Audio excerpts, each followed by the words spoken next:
Comment postuler dans les entreprises du digital? Comment postuler tout court dans les entreprises? Avec Pierre Canet, président du cabinet Blue Search spécialisé dans le recrutement du digital, mais spécialiste du recrutement avant tout. Alors d'abord, est-ce que le CV, ça existe encore? Ça existe toujours. Le CV reste une carte de visite qu'il faut personnaliser et qu'il faut proposer aux employeurs potentiels.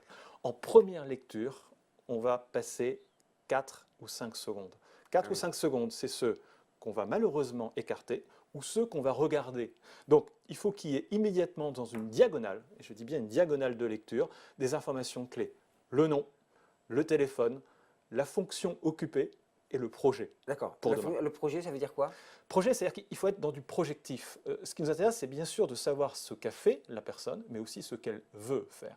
Il faut qu'il y ait une sorte d'encadré qui, de façon hyper synthétique, traduise ce que vous êtes, chef de groupe marketing, ce que vous voulez être, directeur marketing. D'accord. Cet effet de balancier. C'est pas trop prétentieux pour un jeune diplômé qui arrive et qui a... Alors, pour le jeune diplômé, déjà, il faut qu'il exprime s'il est à la recherche d'un stage, d'un CDD, d'un CDI, d'une alternance, d'une mission à l'étranger, qu'il est freelance. Donc il faut qu'il précise un tout petit peu l'échéancier de sa recherche. Ensuite, il doit mettre 2-3 mots-clés qui sont la conséquence des stages qu'il a réalisés. Ce qu'il veut faire après. Par exemple, dans le monde du digital, on est très intéressé par les pros du search, du SEO, du SEM, des petits acronymes que les chasseurs spécialisés connaissent, que les employeurs connaissent. Le seul fait qu'un jeune DIP puisse intégrer cela, c'est super positif. Quand on a déjà assuré sa présence sur les réseaux sociaux professionnels, on peut commencer à faire deux autres choses. Premièrement, à tweeter.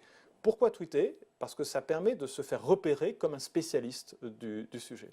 Si je m'intéresse à la santé connectée, si je m'intéresse au digital branding, si je m'intéresse au journalisme, j'ai intérêt à tweeter sur le sujet. Ça peut me permettre d'être repéré par des employeurs potentiels. Voilà, Pierre Canet, vous avez donné tous les bons conseils pour réussir sa diffusion sur la toile.